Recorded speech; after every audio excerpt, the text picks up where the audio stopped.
This is the Average Guy Network, and you have found on Gadget Geeks show number 472, recorded on December 10th, 2020.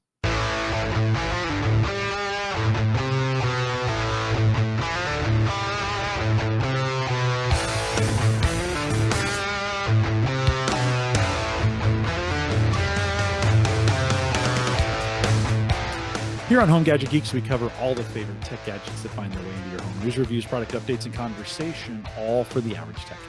I'm your host, Jim Collison, broadcasting live from the AverageGuy.tv studios here in a snowy or soon-to-be snowy, Mike. I hear we're talking 3 to 5 maybe over the weekend. Have you heard that? Yeah, I got the advisory alert on. I hadn't heard it. And then I got the weather advisory alert, and I was like, what? It's supposed to snow? And yeah, apparently it's supposed to be a lot of snow.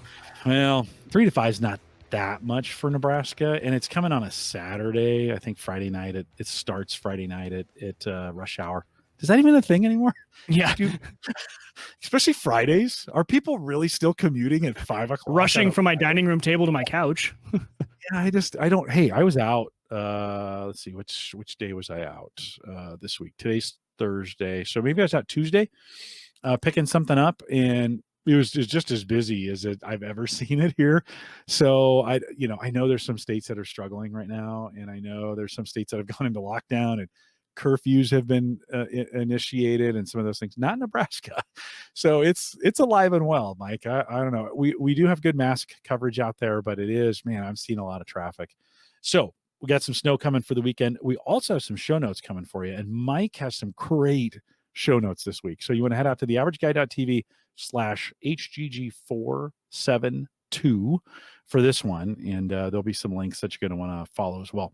Big thanks to big thanks for the support that we get over at Hover. So if you head out to the averageguy.tv/Hover, if you think you're interested in buying a domain, even if you bought them from some of those other crappy places, you might want to consider next time you go to buy a domain, give Hover a try. They're just a great place to put, like, easy, simple, no nonsense. They don't try to upsell you on anything. As inexpensive as any other place, and you get $2 off your first domain. So head over to the averageguy.tv/Hover, get $2 off that domain, and then partner it with a new website from Maple Grove Partners. Of course, Christian last week was on the show and talked a little bit about it. If you missed that show, it was our 10th anniversary show, and so you might want to catch it. MapleGrovePartners.com. Plans start as little as $10, and Christian will get you up and running in no time. MapleGrovePartners.com. Speaking of Christian, big thanks to Mike. Big thanks to Mike. Yeah, because he's here with me right now. Andrew and Christian. Man, too much red wine at dinner. Big thanks to those two guys. Christian and Andrew came on and joined us for the 10th anniversary show last week. Mike, I went back and listened to it again. I'm going to say it was pretty good. It was a fun one to be a part of. Yeah, you guys did a great job. Covered a lot of different topics, stuff I don't think we all plan to get into, but ended up having a good time. No, it was fun. It was kind of a combination of a little reminiscing, a little bit of nostalgia, but some really good information. We talked a bunch about storage. Yep. We talked about where we're putting stuff in the cloud, how we're using the cloud, some of our home server stuff. Andrew, at the end of it, threw this out into the wind with 5 minutes left. You said, "Hey, Andrew, what are you using for home automation?" He went, "Home Assistant." And then I didn't hear another word about it. And all of a sudden this weekend, you start going nuts on Home Assistant. So we're going to spend most of the show talking about that. I'm just going to be honest with folks.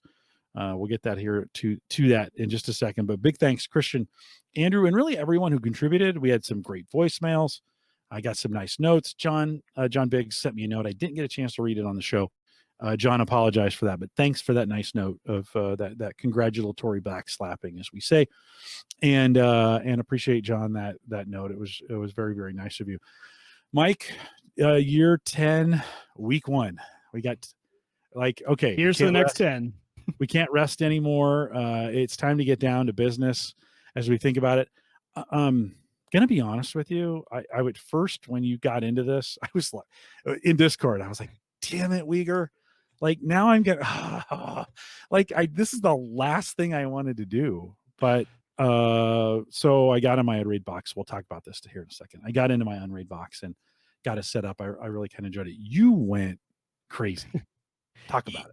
Yeah, well, okay, so the problem was he mentioned something when I didn't have like I was out of tech projects, I didn't know what to do. Like I had just done a new install on ham radio, and so I was like, "Oh, Home Assistant." Like I remember looking at Home Assistant a long time ago, and I could be remembering wrong. Maybe it was the setup process, something about it just I looked at it, googled it, played around, I was like, no, I don't really need it. But really with Unraid and how easy it is to install Home Assistant, either via Docker or VM, he was talking about it. And so after that show, I ended up staying up till 2 a.m. playing with this stuff. It's super easy to get installed. And then here's what got me, Jim. I fired up Home Assistant. It's super easy to get installed. I fired it up, and it has on the intro of it, it's like, hey, we're suggesting these integrations because we found these devices on your network. And for me, I didn't realize how many different brands and how many smart items I already had in my house. Because for me, I was like, oh, and then it instantly clicks, like, because I think it's perfect that they show you that. Because if you had to do all that manually, it wouldn't really click with you.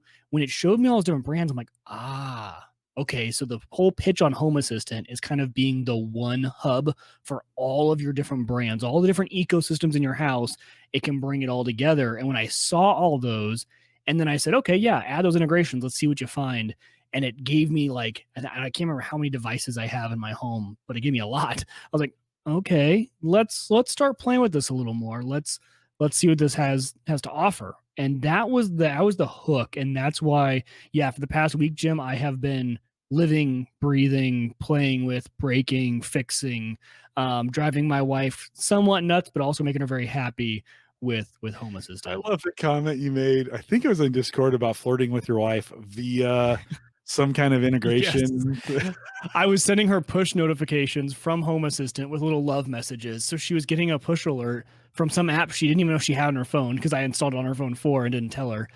And so all of a sudden she's getting like, "Hey, beautiful, how's it going?" And it might have been confusing. Luckily, I signed it your husband because I think she would have been a little freaked out. Now I can hear. Now, Michael, someone hacked the network. Right. They're sending me flirty messages. Yeah, what is this Home Assistant app? I deleted it right away. It's probably a dating app, and someone's saying they're my husband. I think we got hacked, and someone's trying to hit on me. She liked it. Oh, that's great.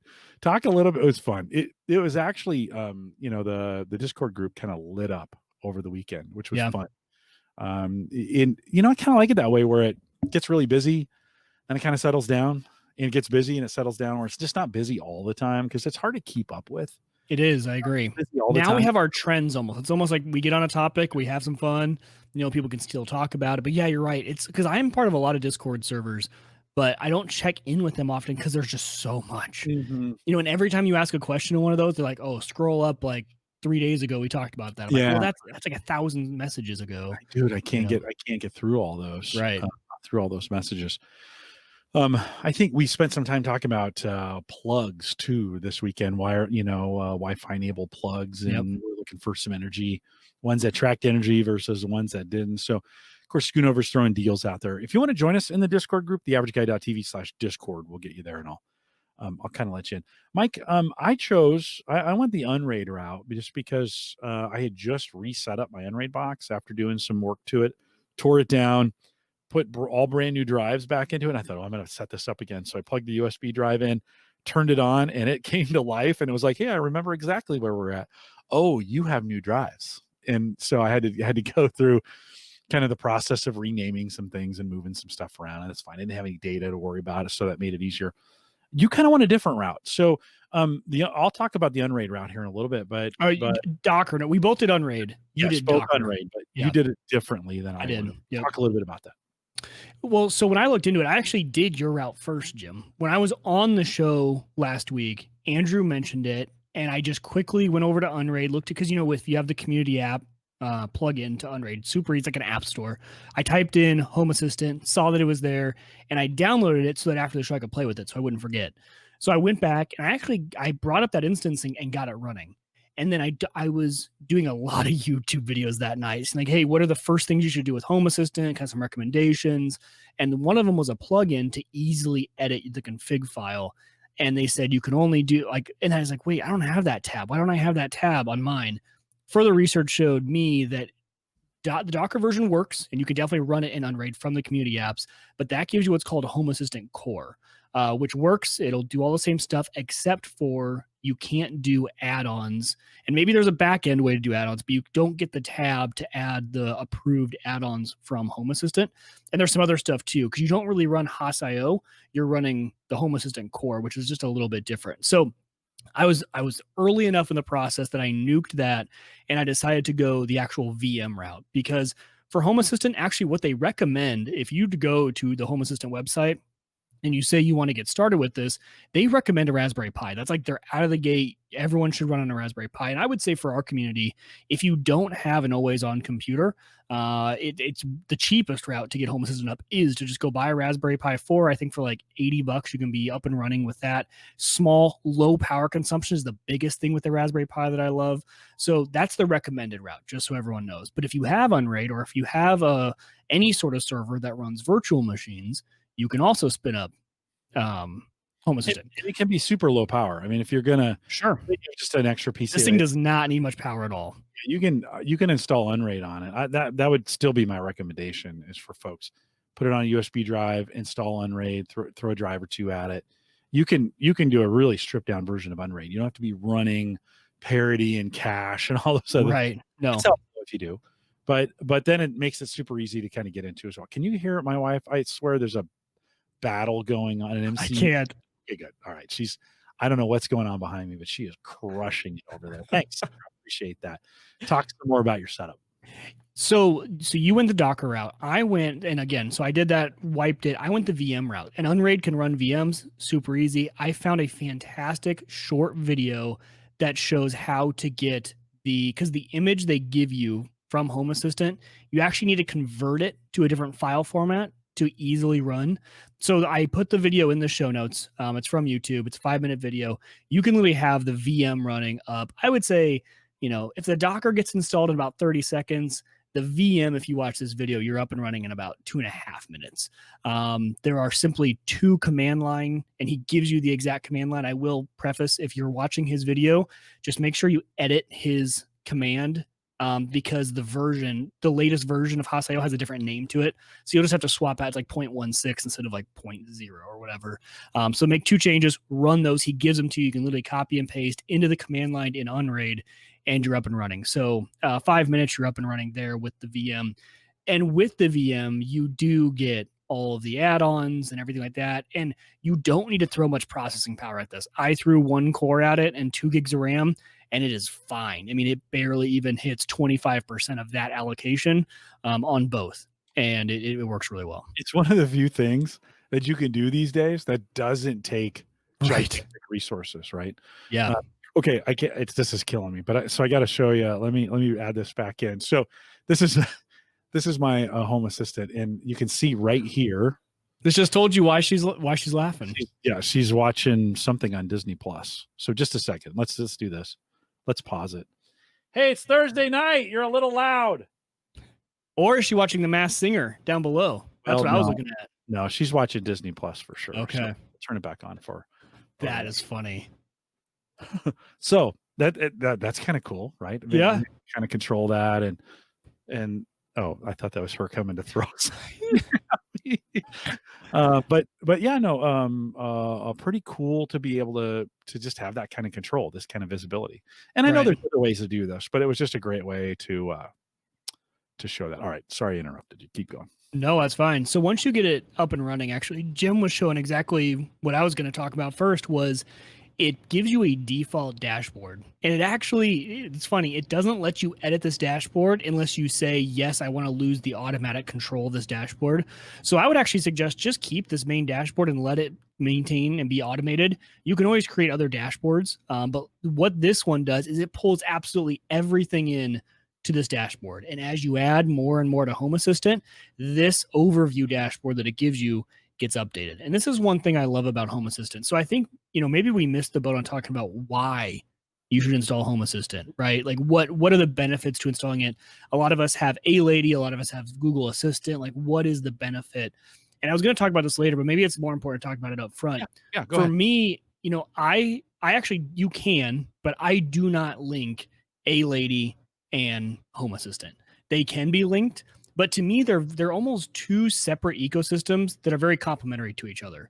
For me, A Lady is my voice commands, right? When we're walking around the house, when we're saying certain things, when we are in bed and we tell her good night, that is how I interact. We're not based on a time schedule at this house. We go to bed at all different times, so I can't automate times, things like that. I need to be able to talk and have it be when I need it. And we have A Ladies all around the house. So for me, both systems have access to the same devices in the house, but I don't feel the need to connect the two. So for me, A Lady again is voice commands, and that's what she runs. Home Assistant for me is the back end automations. Think of things like, and I know you can do this in Alexa, but you can actually do a lot more in Home Assistant. Like at sunrise and sunset, turn on and off certain devices. When, and there's a bunch of automations. And the thing about Home Assistant is it can cross boundaries of ecosystems. So with a trigger, right, your garage door goes up, turn on certain lights. With Alexa, that's not possible. You can't just say, it's not always monitoring all of those different devices in your house, whereas Home Assistant is, and your garage door is my Q brand. Your lights are Wise or Philips Hue or whatever. It doesn't care. It knows everything about all the smart homes. So anything can trigger anything else, and anything can be a condition for anything else. So for me, Home Assistant is number one, the back end automations that run. And also it's dashboarding. I love the dashboards this creates. Number one for control when you're sitting on a computer, but this is perfect for an always on tablet. If you have a tablet sitting around that you just don't use very much, perfect use case to put it on the kitchen counter and run Home Assistant and make your own dashboard. So I made a separate dashboard just for my iPad. The script, it fits perfectly. It's super easy to make. And I put the important stuff on there. So I put our home calendar. So our family calendar I plugged in. So when you walk by, you can just see if any of us in the family have stuff going on that day. The 3 main cameras. I don't need all the cameras. I need the front door and the garage to make sure the garage is closed and who's at the front door. That's all I care about. And then I put the temperatures of each room. My wife is very addicted to seeing if the boys' room is super cold at night. So as she walks by, oh, there you go. Someone's out there. Jim, someone's breaking into your car. No, that was me bringing in dinner. Oh, okay. No, it shows the last video. But so I think those two are different. And I think that's a reason to get into Home Assistant. And I will say, if you're even just hesitant, if you have a weekend, I didn't even consider all the possibilities of all the automations that make my life great until I got in there and had the capability to do it. And you're like, oh, wait, because what I didn't know is like, okay, Simply Safe, all of my sensors are now sensors that I can use to trigger other things in other ways. So I have a security system that has door sensors on all the doors. Now I will say Simply Safe is very delayed with their cloud ping because they don't have local polling, but you get what I mean, right? Like you will not realize what you can use for triggers of other things until you get it up and running. It's going to be cloud integrated. So you're going to, if you have on some things, yeah. If you have a service and it's connecting to the cloud like Ring, right, you're kind of dependent on what's happening in the cloud at that point. So yep. there are some dependencies. Mike, it's a lot like the Hubitat. So when, I had some questions early on, like, hey, Home Assistant or Hubitat? Well, it kind of depends on what you want to do. I mean, definitely Hubitat has got that developer feel. Like if you write code and you like doing that, now Hubitat's kind of easy too, but I found I was doing a lot more code stuff. You got into editing YAML files and some of those other kinds of things. You don't have to. No, I think it's helpful, but I found Home Assistant a lot easier just to set up in the one night, 2 hours. Yeah. I connected everything and I was like, holy crap, this was actually really, really easy. And then to make the integrations, to be fair to both Amazon and Google, they are making strides in this area to make those integrations happen on their apps. So if you log into the A Lady app on your phone or on the Google Home, I guess I shouldn't say that G word either. I guess I have to say, hey, G word to make that actually work, but they're making some strides. When I go into the Google Home app, and add devices, there's a lot there, and there's a lot on the A Lady side too, but this really gets everything. I mean, it does. It's pretty incredible. It gets everything, and it also, for me, a benefit for me is all LAN, right? No need for cloud, no need, and better security. That's a benefit to me. It's not my main priority, but if it is your top priority, and you want to get, I have this on order. I'm really excited. If you just want to get like a Zigbee stick, plug it into your Home Assistant box, and then have a bunch of Zigbee devices around, you've never touched the internet, and everything could be local for you if you wanted to. And a lot of this stuff, the great part about it running Home Assistant is it is local. So A-Lady and Google will always go to the cloud, number one, to respond to what you just said. And so that's a little bit of lag. Whereas, you know, for me, for example, TP-Link, I'm a huge fan now of TP-Link products because their integration with Home Assistant is local polling. And you can look at every integration and see what it does. Is it pulling from the cloud every time? Or is it locally able to do all the commands? And TP-Link right now is all local. And so I actually went out this weekend and I ordered a ton of the TP-Link wall switches, right? I know, Jim, we were talking about you with without a common wire, it's a little bit more difficult. But I do have the common wire in my home. So I put a bunch of those in. For example, in my kitchen, I have 9 overhead can lights. Well, I'm not going to pay $20 a bulb and put in smart bulbs for all 9. But I replaced, and Amazon had them on sale, $13 for that TP-Link switch.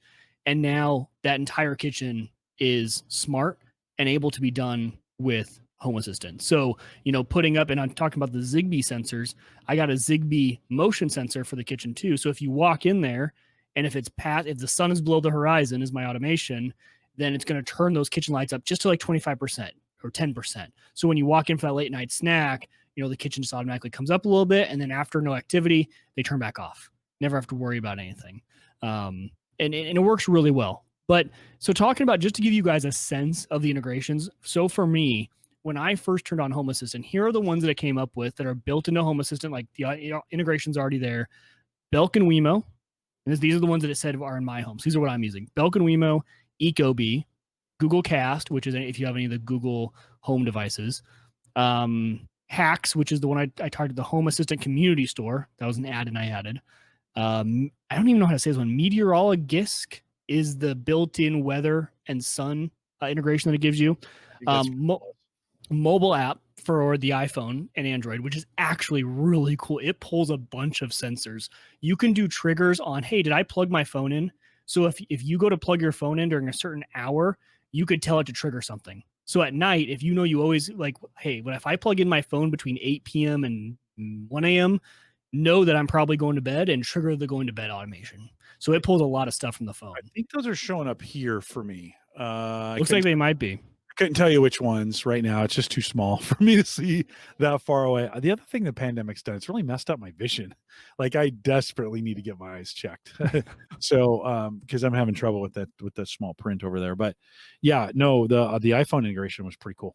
And it doesn't drain the battery. I was really worried about it draining the battery. I will say if you want full feature from that, make sure you turn your location services to always. That sounds like it's going to always be pulling and draining your battery. It doesn't. It does a pretty smart job on it. MyQ for my garage door. ONVIF for compatible ONVIF security cameras. If you're into IP security cameras, you know what that is. Philips Hue, Plex, Roku, Simply Safe, and TP-Link. So all those integrations were just ready for me to go. Meaning, and an integration with Home Assistant means it's one click, right? It's, yes, that's the brand I'm using. It finds them on the network and you're good to go. Home Assistant, though, you can add a bunch more in because they have like their generic settings. So like for cameras, I have a bunch of cameras that aren't ONVIF. Well, Home Assistant has a camera module. You just have to do a little bit more in the configuration file. So you have to go in the configuration file, say, I have a camera. Here's the IP address. Here's the stream URL, blah, blah, blah, blah, blah. Put that. It's not just one click, but it has the ability to pull all that in. Jim, for you on integrations, did it find any that I didn't list? Anything that you're using? Let's take a look as we jump in there. And I think let's take a look at those. It actually that's a TV. That's my son's TV. Yeah. It's out there. And so I did not connect it. I could have. It was like, hey, go to the TV and put this code in. Like, nah, I'm not going to mess with it right now. Google Cast, Home Assistant, iOS. This was cool. This just happened yesterday. So it connects to the printer. It's got that internet printer protocol, kind of that where you can see, and yeah, you can get this on the app. This works on the app too. But if I go to the overview here, it shows me how much ink is left in my printer. And so when I looked at it the other day and I was like, holy cow, the black ink's down to 20%. I just put a brand new one in there. Well, Sarah's been home, working from home and been printing. She needs to print for her job. and she just rolled through one of our cartridges, which is basically, I mean, printer ink's more expensive than like uranium. So, so she rolled through it. So I was like, well, can you make it the rest of the day? She's like, it would be helpful if I had one. So I had to run down to Walmart and pick up a new one. But this was really, really helpful. What happened, and I don't know what integration did this, but a lady also let me know that my printer ink was getting low. Oh, interesting. And I was like, ooh, where did I enable that? I'm pretty sure I only enabled it here in. Now, did she give you an option to order it? Because that would Yeah, be genius. Oh, yeah. wow. Okay. Like, if Because you I was want going to say to order the it. automation I would make is, hey, if I leave the house, because it knows where your phone is, if I leave the house and my ink is below 10%, send me a notification saying, hey, while you're out, grab ink. So like I would have that set up as an automation. And then I know it would do it every time because I would do it the first time, but it would be a reminder every time I left the house, like, oh, I'm already out. Let's stop and grab that ink. It's below 10%. Yeah. Well, And that's something you can do. Super no, easy in Home Assistant. you can kind of see it. Kevin makes a good point on this. He says the majority of my switches, devices, and sensors are Z-Wave and Zigbee. It seems like there's lots of questions around compatibility between Z-Wave and Zigbee sticks and Home Assistant. Kevin, I would set like if you haven't set this up yet, I'd give it a try before you, because like there's so much different IoT stuff out there. Well, yeah. And they've added an integration to make it super easy for Zigbee and Z-Wave. So the integration actually is super simple. Yeah. You plug in the stick, run, and I'll let you know how this goes. So just here's some words of advice. I found a YouTube video of a guy he's like, I want to try out Zigbee. So he found the same stuff on Amazon, on AliExpress. Now you're gonna have to wait like 2 months probably. I ordered it. We'll see when it comes in. The $40 USB stick for Zigbee, $3 on AliExpress. And then I got some sensors for $6 on AliExpress that were $20 on Amazon. So I was like, yeah, same exact ones. And, all of my stuff lives on a segregated subnet that doesn't have access to the internet. So I'm like, why not? Why not put it on there? But I grabbed those, but you can grab the full price ones too. But the setup is super easy. There's an integration. You say Zigbee or Z-Wave, and then you tell it what USB device is the stick, and then you just find it. It'll search and find those devices in your home. Pretty cool. Now I know compatibility may be true. You might want to Google, like, if you're just getting into this, like, what is the best stick for Home Assistant? But I know it works pretty well right now. Mike, the Hubitat dashboard, let me bring that up really quick, just since we're talking about it. Not that much different. Like, I didn't realize, as I was looking at Home Assistant, I was like, oh, this looks familiar, blah, blah, blah, blah. And then I was going, and so I was like, oh, I had unplugged. I was having some network issues with the Ring cams, and so I was unplugging things in the house just to see what was causing the problem. Like you running around looking for interference. Yes, with my home radio. Doing something very similar. And so I had unplugged the Hubitat device and had not plugged it back in. I was like, oh, that's right, I unplugged that thing. So I plugged it back in, fired it back up. It's interesting. This is the look for Hubitat. So if you're listening to audio, sorry, bear with us just for a minute. And then when you look over, square boxes, buttons, sliders, those kinds of things, I give actually Home Assistant a better grade. I give it, a 95, where I would give Hubitat maybe an 85, just because Hubitat is kind of Spartan in some of its look. I mean, it still has sliders, it still has colors. You can turn things on and off this way as well. But Home Assistant just looks better. Like some of the integrations it does with the audio. Like I just turned on behind me here what I call the tag back screen, which is it just plays a 4-hour video of the album art for the show on this TV right here. And it kind of brings that forward. That's kind of cool. On Hubitat, it would just be square box with a little play button. Yeah.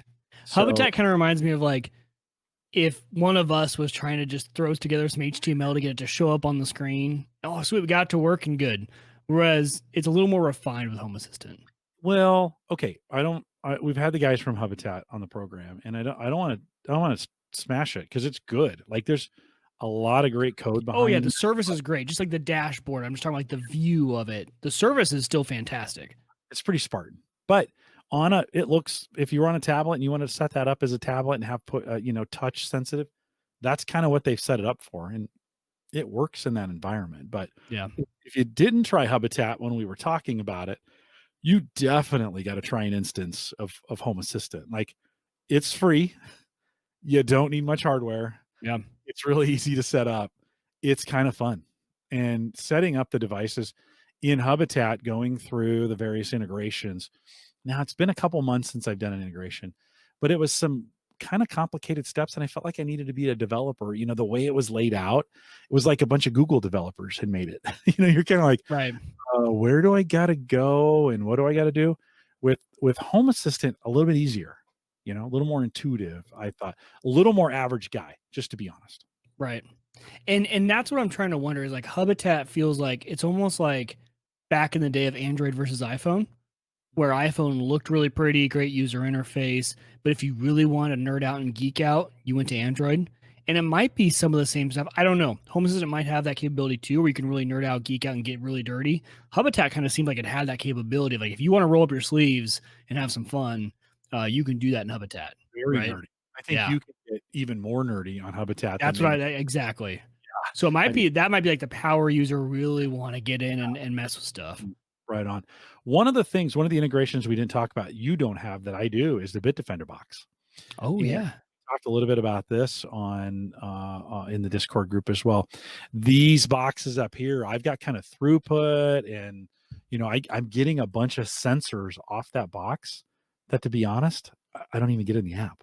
Like I don't get in the app what I'm getting here on Home Assistant. That was one of the things I'm like, it's like, hey, we found a Bitdefender box. And I was like, okay, go in there, find it. And then it brings back all these sensors of what it's doing. So I need to dig into it a little bit. And I kind of want to learn how to make these sensors look a little bit better. That's kind of one of the things. They're just these round circles up here that's got numbers in them.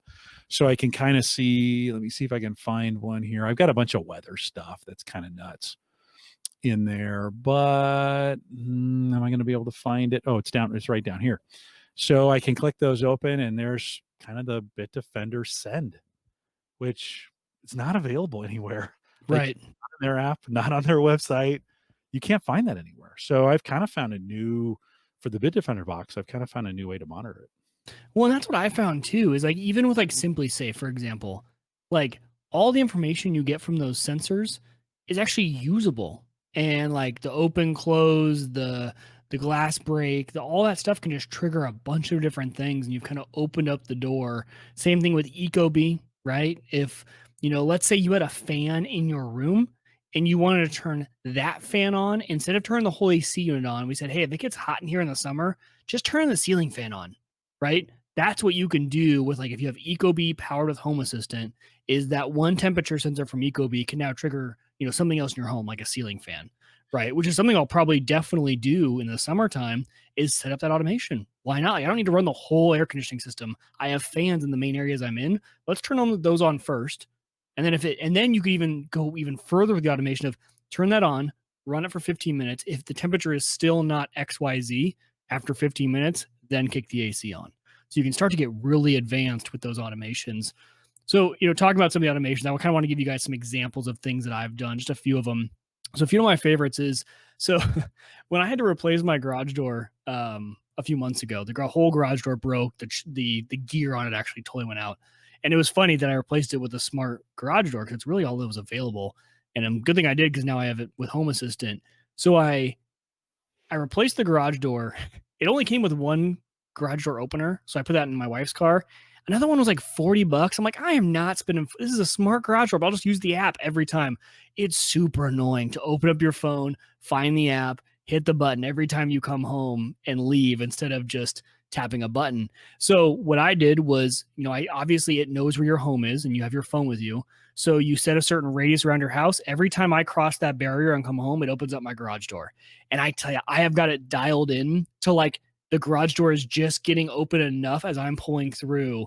It's not open too early. Now I don't have to wait for the garage. And so I set that up. And then on the reverse side of that, I have an NFC tag, because now it supports NFC tags. I stuck that to my visor. And so when I did not want to do an automation for closing the garage door, Now, obviously, the garage door isn't going to close if a sensor's being blocked. But what if I like parked a car right there? The sensor's clean. I did not want an automation for closing. So what I did was just put an NFC tag. So I tap my phone when I leave, and it does on iOS. You do have to, it pops up and you have to click it, but then it's done. I don't have to search for an app. I don't have to do any of that.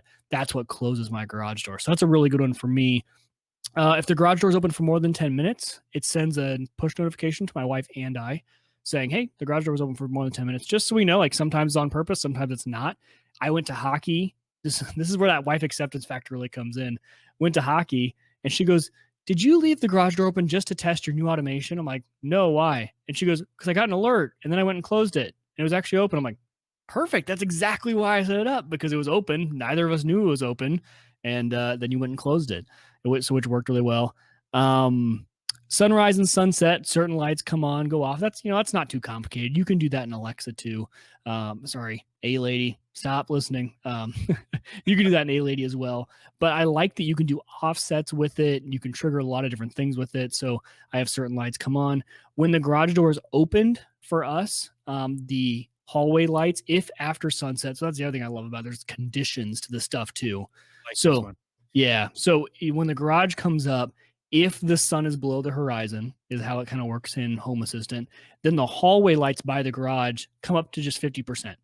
And then after 10 minutes, they turn back off. So it's just you're coming in with groceries at night, you're coming in with something, you come in, because our hallway light is not close to where we come into the garage door. So those garage door lights just come up just a little bit, and then 10 minutes later, they'll turn off. It also turns on my living room, but I have that leave the living room on because I assume if we're coming into the house, we're usually in our living room for a decent amount of time. We can turn those off manually, or with our good night routine through A Lady that we run every single night, she turns those off for us. So I'm not too worried. So that turns those on and off. You could also, or this is how I would set it up, is to flash a light. So if the garage door is open after sunset, flash a light. For me, it might be this light that's right here, and it would just flash. And I'd be like, okay, I left the garage door open. I need to go out there and get that. I need to get that closed. So that could be another integration, just a reminder. If you have colored hue lights, you could say, turn the colors red so that I know I've left the garage door open. I can't tell you how many times I've left the garage door open. Yeah, same here. Been really fortunate. Never have anything stolen out of it. But those kinds of alerts I think could be helpful. Like, I have the same routine. I get up from the computer, I go up into the kitchen, take my evening meds and, get ready to go to bed. Well, turn the kitchen lights red, at this point to be like, hey, idiot, garage door is still open. Yeah. So there's some things there too. And you just kind of think about those notifications, right? And and there's a bunch of different ways that you can go about that. The one that just came to mind as you were talking is, why didn't I set that to every time I arm the security system in home mode, if the garage door is open, close it? Because that's another easy way to do it for me. Like, because it pulls in Simply Safe. So I can say, hey, every time I put this into home mode, just check if the garage door is open. And if it is, close it. The iPhone has a proximity sensor for me that says if I leave this range, now I can do things, right? Do these kinds of things. And it could be one of those where it checks and says, now you don't like the idea of an automatic closing garage door without you being there, but it could be one of those kinds of things to say, if I'm outside of the range, go ahead and automatically close it. And you could even add on to that if both of us are out of range. Because, what if one's home and you're not? But hey, if we're both out, there shouldn't be any reason that garage door should be open. So as a condition, say, hey, if Sarah's also out, then close it. And then do a reverse. If Sarah leaves the premises and I'm also gone, close the garage door. And then turn on my garage cam, film it for a minute, and send me that video. Right. Because you want to validate, right? Yep. You're like, did it shut? Did something get in the way? What's going on with it? I have a Zmoto garage cam. Yeah. Get that cam on for a minute, record, and then go watch that video. Exactly. Yeah.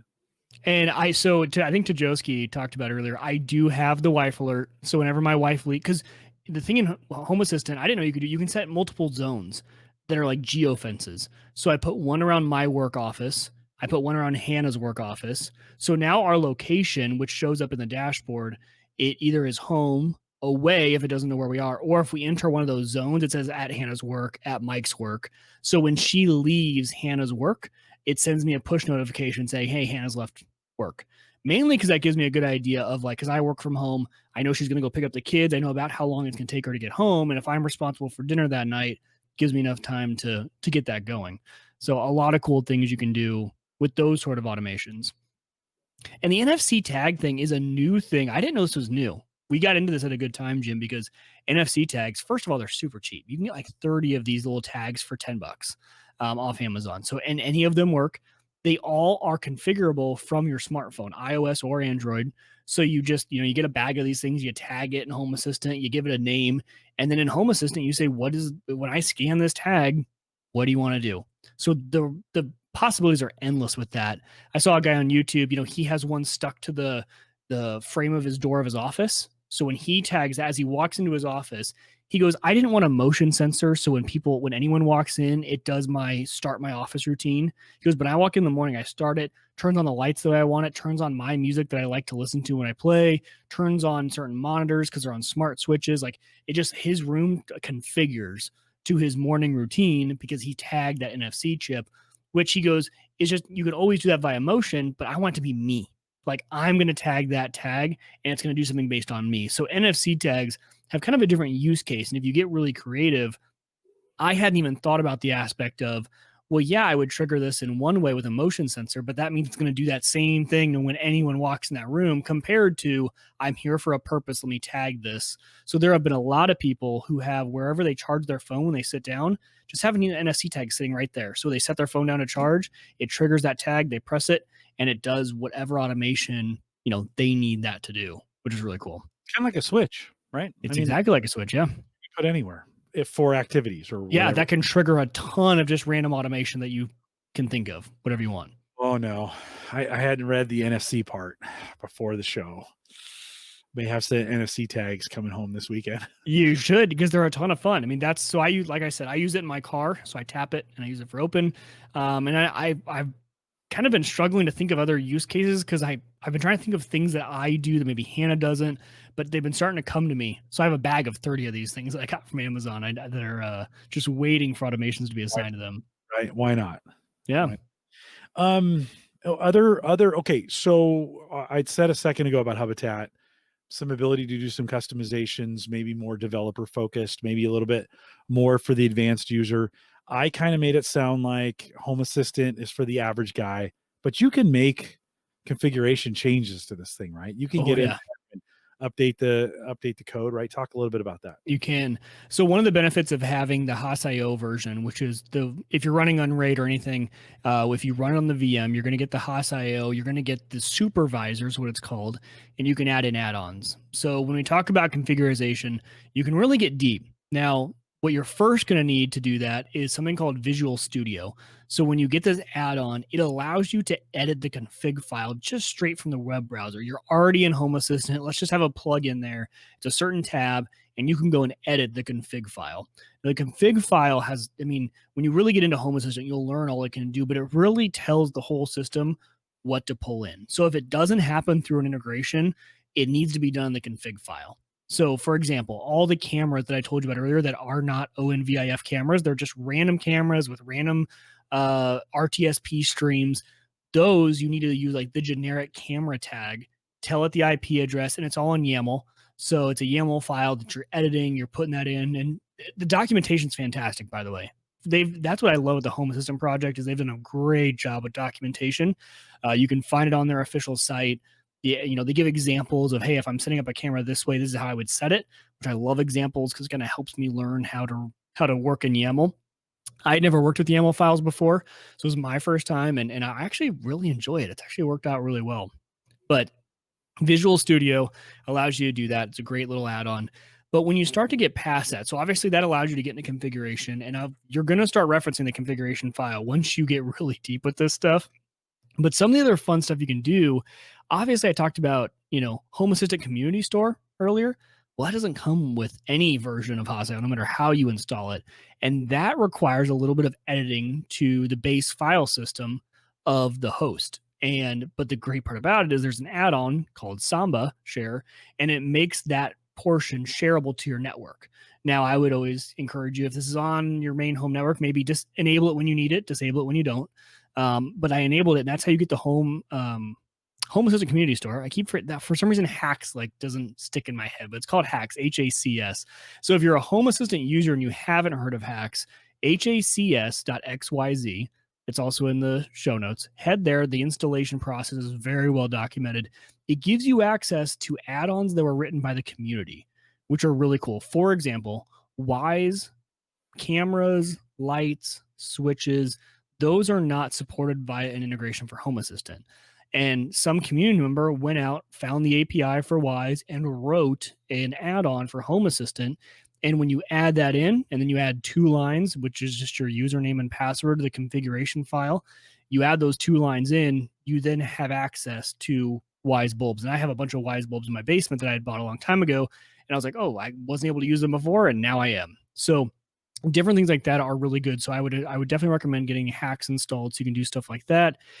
And then Node-RED is like a whole nother rabbit hole, Jim, that I have not pulled I installed it, I am ready, but I know for me that is going to be like another 2 a.m. night because it's such a big rabbit hole. Node-RED is essentially a very in-depth, completely customizable automation flow system. So if you think about a visual flow of like data and how it travels from node to node, that is Node-RED. And okay, the data is going to start at some device.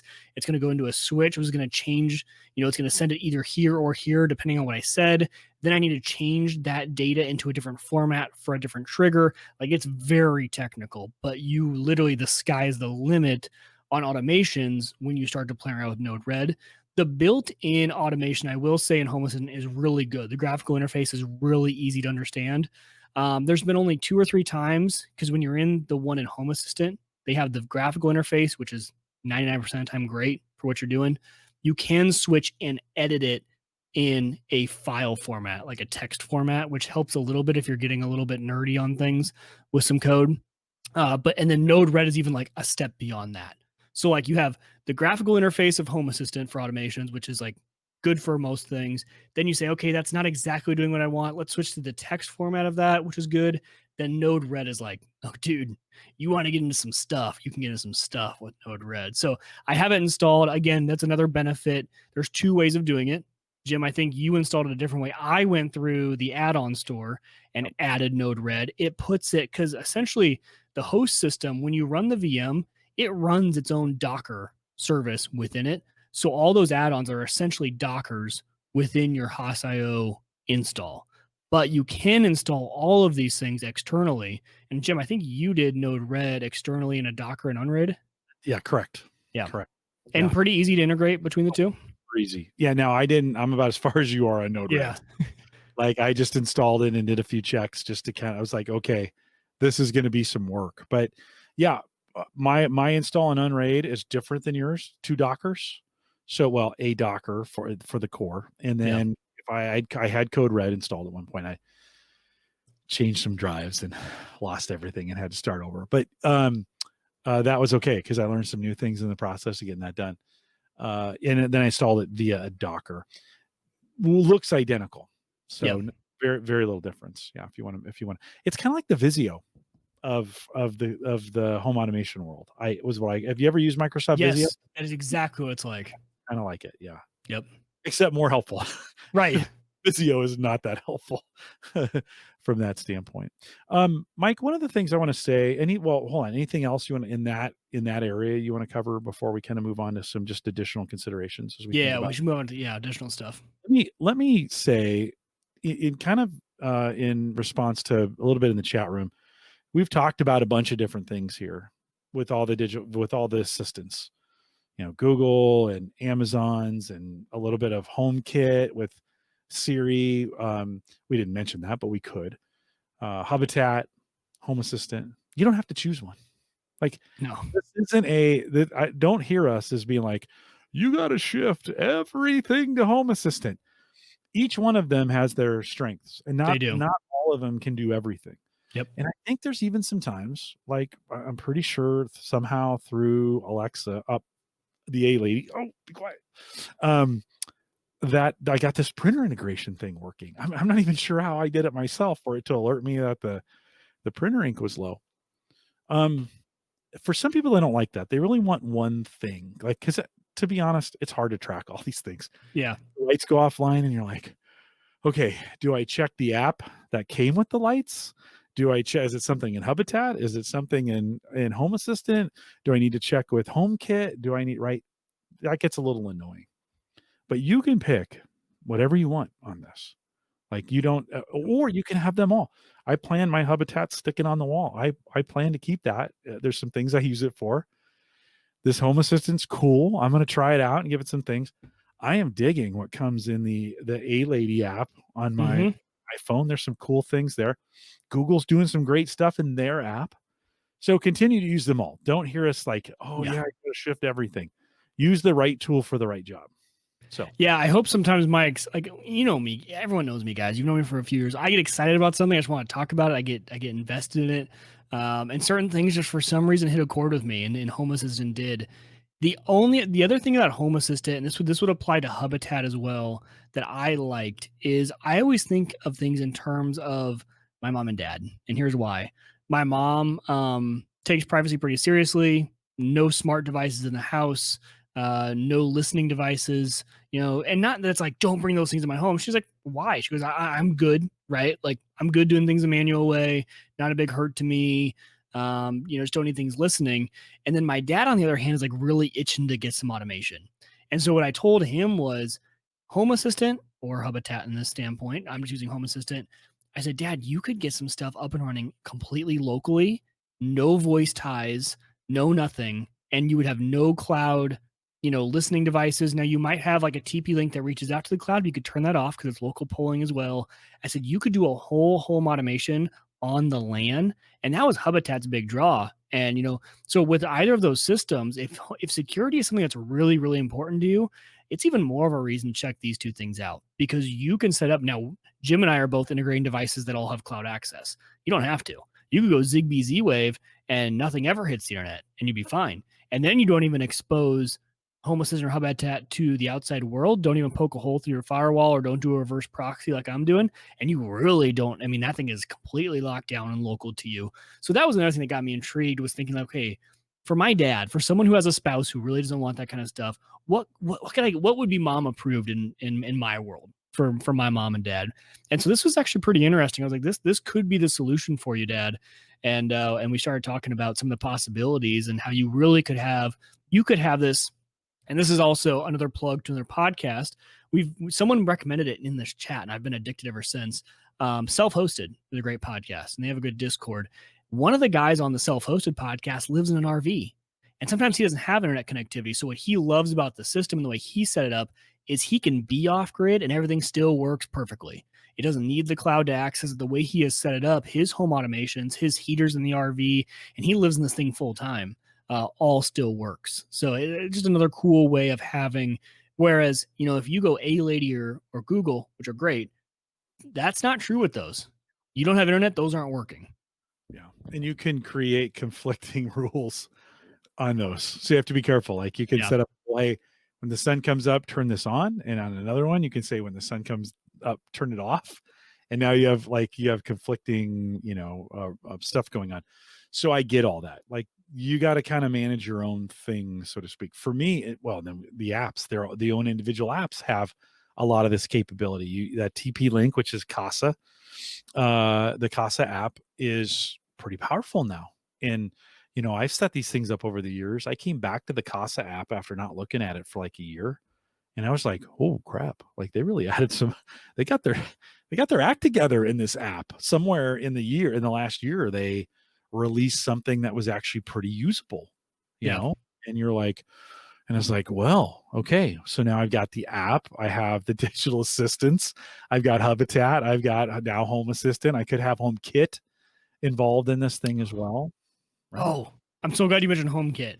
So the other really cool thing about this is if you're a HomeKit user, HomeKit and Home Assistant work extremely well together. And this is the cool part. So if you link HomeKit and Home Assistant, they mirror each other. So everything now that was accessible in Home Assistant is now available in HomeKit, and vice versa. So there are things that are HomeKit compatible that aren't Home Assistant can't have access to, but now that you married those two, they are, which is really cool because, everything in iOS, especially all the automations that are super easy to set up in HomeKit that could be a little bit more complicated in Home Assistant, well, they're going to mirror each other. So now those two are going to talk.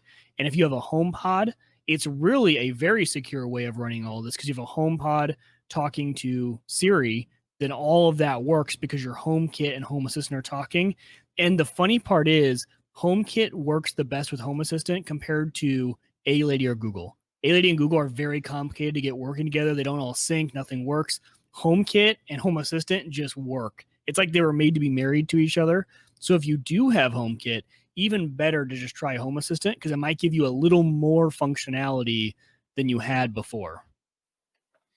Any resource difference between the Docker and the VM that you know of? Not that I know of. Like I said, I ran both. I ran that Docker for, well, I only ran the Docker for a few hours, but I didn't notice any. So on a system like Unraid, the way it works is, unless that VM is utilizing 100% of the CPUs you allocated to it, and I allocated one core, then it lets other Dockers use that CPU until the VM needs it. So just to let you guys know, on my system right now with my VM, again, I have one core, and that's one core of an i7-3770, a really old CPU, 2 gigs of RAM. It's using 0.3% of that core. It's using 18% of the 2 gigs of RAM. And the supervisor on top of that is running 1% of that CPU core, 5.7% of the RAM, and I'm only using 13.3% of the 20 gigs of storage I gave it. So it's using like nothing. Now, if your hypervisor just totally blocks out those CPU cores, it might be a waste. So I could see it being an argument of, well, if you run as a VM in a system that just totally locks those cores out for those VMs that it's assigned to, then yeah, you could be wasting a whole entire core on something that doesn't even need a whole core. It needs like a fraction of that core. So it just depends. With Unraid, there is no difference between running as a VM and a Docker. Okay. Yeah. Well, that performance-wise. For my question, I have a Core i3 530. What does it say on there? Is it a 5? It's probably more powerful than my i7-3770. We should do a CPU benchmark. It's not very powerful, and I'm running, the overall CPU load. This is everything, somewhere between 2 and 15%. So it's pretty light load on this, and pretty cool. Oh, hey, let me just. I'm not going to change the subject, but before I forget, I was watching Unraid videos this weekend because of you. Thank you, Wieger. I give you fun stuff to work on. And I just I was like, I seen the Space Invader videos. The best guy. Yes. Yeah, they're a couple years old, but they're still very, very applicable. Yep. Set up an Unraid box for the first time. He's got a 3-part series on all the apps that you need to kind of be in there, and they're all applicable to today. So even though they were made in 2016, they all work today. But I went down the rabbit trail and I found a video by another guy who was talking about setting up. What was I trying to set up? Something else. Oh, the LAN cache. Oh yeah. So I was watching some videos just to familiarize myself on that. He's showing the Unraid website. Guess who's on the front page? Is that you and me? Was that during that time? It's us. That's great. In the picture of us, because we made the front page with Unraid for a while. I mean, they put us. I think we were up there for a couple months. Yeah. And so I was like, this video had, I don't know, 70, 80,000 views, something like that, maybe more. And I was like, sweet. And it was almost up the whole video. Like it was like, and it's you could just see the bottom of me. I think you could see all of Tony and all of you on that. I was like, oh, how nice. Like we made somebody else's video. Yeah. I thought that was pretty cool. That is cool. I got to get him back on. Yeah. Yeah, I'll reach out to him. I think we'll let the release come out, and I think they're in beta. Right. Yep, they are. It needs to go stable. Beta 35. Okay. Wow. Yeah. Yeah. Well, it's kind of the reason I reset up my Unraid box is so that I felt okay. Nobody tell him this, but I felt like I can't have him back on the show and be like, "Whoa, I turned the box off." I was like, okay, I need to get back into this, and then of course it was perfect timing because you got me hooked on this Home Assistant, and then I remembered like I've been pinging up against the my bandwidth cap, and I'm like, well, maybe I should install that LAN cache and kind of help with the 9 computers I have in here doing updates. We had another update yesterday come through, or Tuesday. Have you tracked if it's working, by the way? Like, is Um, it's yeah, I pulling go in. from the, Yeah, I go in there. You can tell from the yep. speed of the and some of those other kinds of things. But um, yeah, so it's good. It's kind of good to have Unraid back up and running again. And I only have 800 gig, so it's not that big of a box. But it's been kind of good to have it up and running again. What's funny to me is that we still haven't, obviously, we haven't convinced you enough because it's not your main home server yet. No. And I'm just like, I'm shocked because you always talk about how easy it is, how great it is. I'm like, so why is it not yet, Jim? Your Well, main home server? Moro data box is drop dead simple. True. I forget that's what you're using. And you're right. It's a really good box to It's use. a really great box. I Yeah, just can't. you're right. If I was a small business tech guy, and I was gonna go like they wanted to set up kind of basic file storage and backup and those kinds of things. No, hands down, the easiest thing to administrate, the easiest thing to upgrade, the easiest thing to hook to Backblaze. Like it is just drop dead simple, and Yeah, you're they've right. I got forgot that was your main box. some really cool technology too, where stuff you don't use, because it's basically like a terabyte of cache is what I Yeah. have. Now that's not totally true. It's like 800 gig. And I have 2.5, 3 terabytes of storage that I use. So I can't keep it all local. I don't need it all local. Most of it is Home Gadget Geeks episode 298. Like I don't need 298 to be available to me. It's somewhere local. I need it Right. if I need to pull it down from Backblaze. But I don't need it here. So I'm kind of in a special case because I've got that Moro data box. I back up the Moro data box though to the Drobo. So that gets a backup copy of it. And I think if I run this Unraid long enough, I might start sending backup copies there too. So Might as well. now we'll see. Right now there's not enough storage there. So with 800 gig, it's just not enough.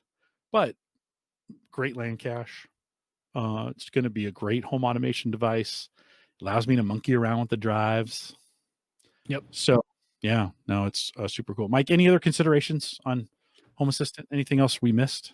Oh man. I mean, just know though, like anytime you get into one of these, there's always gonna be things that break or don't work. For example, it one of my TP-Link smart switches, and it's a known issue, and they're working it out. Hopefully, we have a fix to the integration. Everything works great with TP-Link. My HS220, which is the dimmable wall switch, can't be discovered by the integration. I think there are some ways you could do it manually. There's some things you can edit, but all the things I was reading, they're trying to get it just built into the integration. So I said, you know what? I can wait. It works. It still works great with A-Lady, works great with Google. So I'm still fine. I'm glad I put it in, but there's gonna be little things like that just drive you absolutely nuts. And there's gonna be a lot of the configuration stuff. We talked about it being a clean UI, and it really is. And getting up and running is good. When you start to get deeper, you're gonna break things a lot. Like my automations, one of them took me forever because it would not fire. Turns out, it's because Simply Safe is a cloud polling and they don't allow a lot of polls. So it does it like every 30 seconds. So I would say open the door and turn on the living room lights. That's how I tried to do it the first time, was instead of my garage door, it was Simply Safe. And I would open it, nothing. I'm like, why isn't this working? And it would try, and it took me forever to figure out it was just because when you look in Home Assistant, I would go over to the computer. By then it had been past 30 seconds. I was like, oh yeah, it executed or whatever, or something was breaking. So just be patient. The confusing part to me is it looks really polished, and it is, but there's still a lot behind the scenes you need to do and things that, might break, and they update all the time. And, there are things that will work fine. And all of a sudden one day your automation won't work. And, but it makes it kind of fun, but don't expect it to be like a HomeKit, an A-Lady, a Google, where, in those products, they work pretty well, right? Like when they work and they're pretty polished. It's not what you're going to get. There might be a random update and all of a sudden one of your automations doesn't work. I set it up in an hour. Like, yeah, I had everything up and running and like, and then, I had to push the button for my Philips Hue, found all the TP-Link devices just right off the bat, which made me worry a little bit. Like maybe those things are too open. No, they're on the network. Okay, to be fair, it's all on the network. It's all on the local Yeah. LAN here. So, Well, actually, that was finding with TP-Link in the UK. So in the UK, TP-Link issued a new firmware, and they actually closed down port. I think it was 999 or maybe 9,999. One of those ports they had open for that kind of stuff, and they actually closed it because someone had found a vulnerability. Well, then the whole Home Assistant community out in Europe freaked out because then it wasn't local polling anymore, and it broke that connection and it wasn't working. And TP-Link didn't realize how many people utilize that, like Home Assistant, things like third-party apps that actually are authentic that people like. And so they're now in freakout mode currently. They have a beta firmware version that if you go to their forums and you message them and you give them their MAC address, they will send that device via the cloud a beta firmware that opens back up the port. This is all in the UK. I found this out. I thought that was the reason my HS220 wasn't working. So I pinged them in it and they said, actually, you're in the US. That's only a UK issue. So you should be fine. I was like, oh, okay. yeah, there's still those little things. You're going to find one thing you bought that's not going to integrate. It's going to drive you crazy. Yeah. Mike, I just standardized on a set of plugs from TP-Link, Yeah. Casa, right? They're great. They are great plugs, and I threw the other ones out. I mean, you literally just smash them because I don't want to be tempted to use them again. It's not because I'm trying to protect myself, although that's probably a smart idea too. But just smash them because I don't want to use them again because they're a pain in the. I always think, oh, I'll just put it in this corner. Nobody will ever use it. It'd be a great thing. And then, it causes all kinds of problems on the network. Mm-hmm. I mentioned last week the TP-Link, the D-Link cameras that we've been using were causing tons of Wi-Fi interference on my network, right? And we're causing the Ring cameras to go. So I took those down and took them off all week because they're still sitting right here. All week I've been like, maybe I'll buy another wireless router. Right? You start coming up with excuses, right? Yeah. You're like, oh boy, I could. They're just sitting there. I could be using them. Maybe I'll Stop. Wi-Fi network in my shed, and then I'll straight. Yeah, like you come up with all kinds of stupid things. Although that's actually a really good idea, just to be honest. And a tunnel. I'll send a signal from the house out to the shed. It'll receive it, and then I'll have a separate VLAN out there. That's crazy. Don't do that, Jim. So, a good thing I think when we're replacing some of these, if you have really old gear, it's probably time to upgrade it. Just to be honest, like, if you got an old switch, I got switches for $7. Don't buy them now. Don't buy right now. Like it's Christmas time. They're probably not going to find the deals. January might be a whole different story. And that may be the time to actually replace things. You go the switch route. I go the plug route. We get to the same in a lot of cases. We get to the same result. We just do it different ways because the way my home is set up. I have a ton of those plugs too. Like I just repurposed them because I have them for all the RFI devices. We talked about that. I have them all for the Christmas tree and all the Christmas. I think I have 6 or 7 of those plugs. And then 3 of the switches. Those switches, by the way, right now, if you go on Amazon, are on sale for a single pole TP-Link smart switch, $13. Not bad. Yeah. And the plugs that I bought a 3-pack for $21. Now that they're not available right now, but they'll pack, so the $7 each. It's a pretty good way to get into the plug.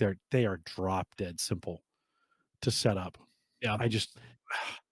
It made my heart leap a little bit when I plugged them in and the phone found it, and it was like 3 things in the app and it was ready. I was like, and then they show up in Home Assistant. They show up everywhere. The next thing I talked to the A lady, she was like, "Hey, I found some new things. Do you want to put them in?"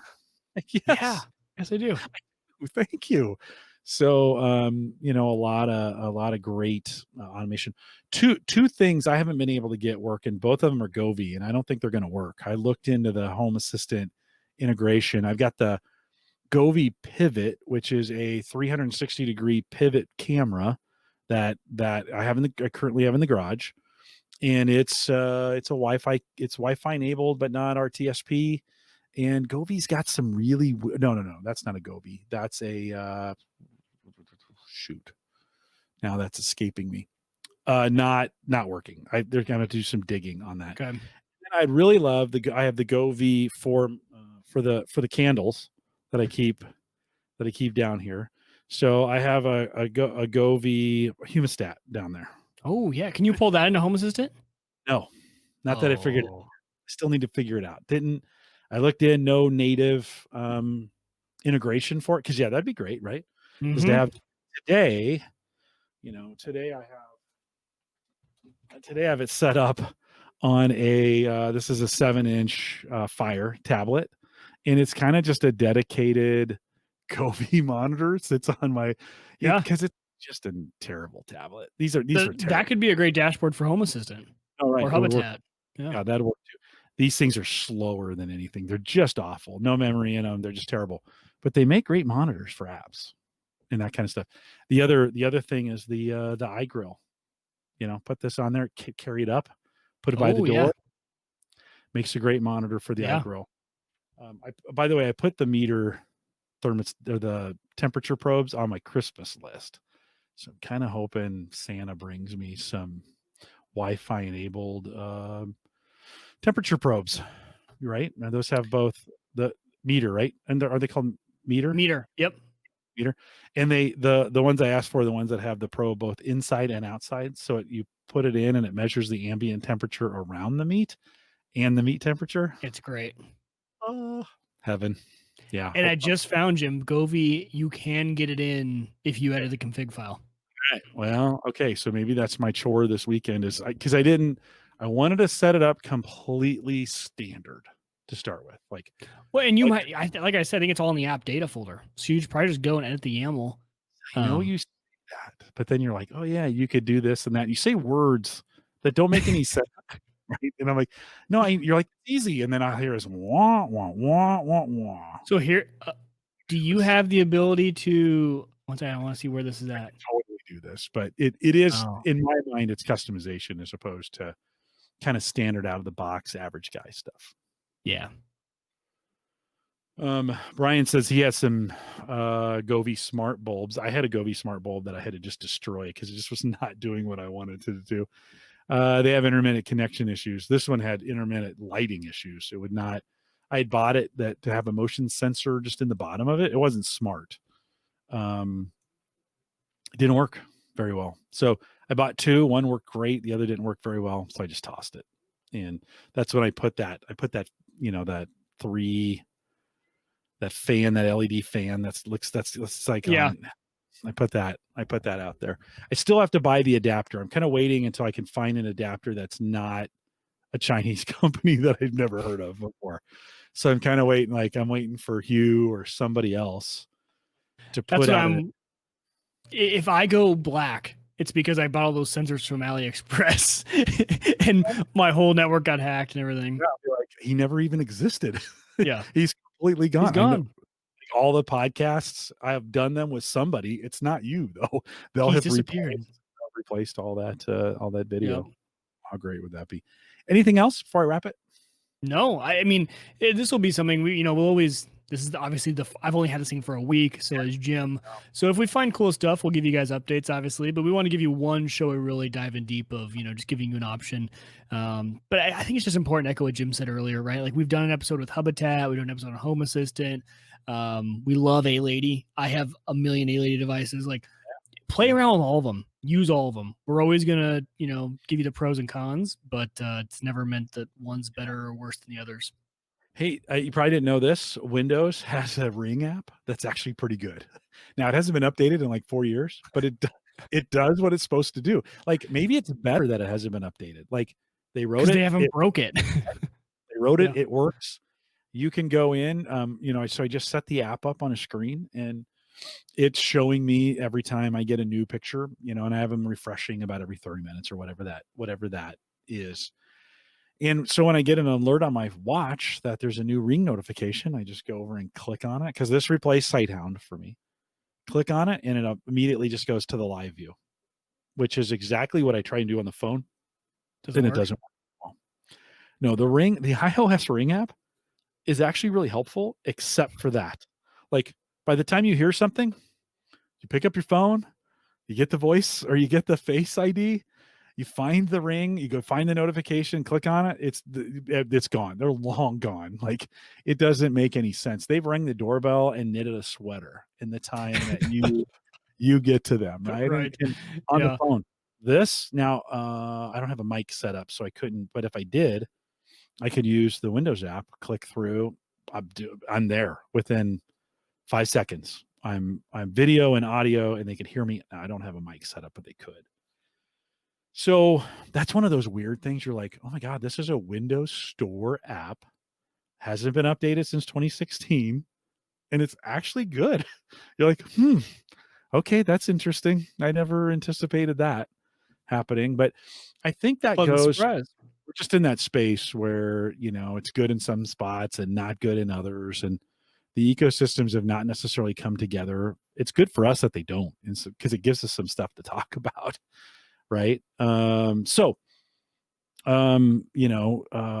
to what you said, continue to experiment. I'm sure you're going to hear a lot about Home Assistant and other things coming up, because this has now fueled the fire for more of those conversations. Oh, for sure. And as an example of maybe an automation that I need to alter, Hannah must have just gone to bed and told A Lady goodnight, because everything just went dark in here. It's a little scary because the only lights I have on are right in front of me. Someone could be right next to me. I wouldn't know right now because all the lights just went black in my basement.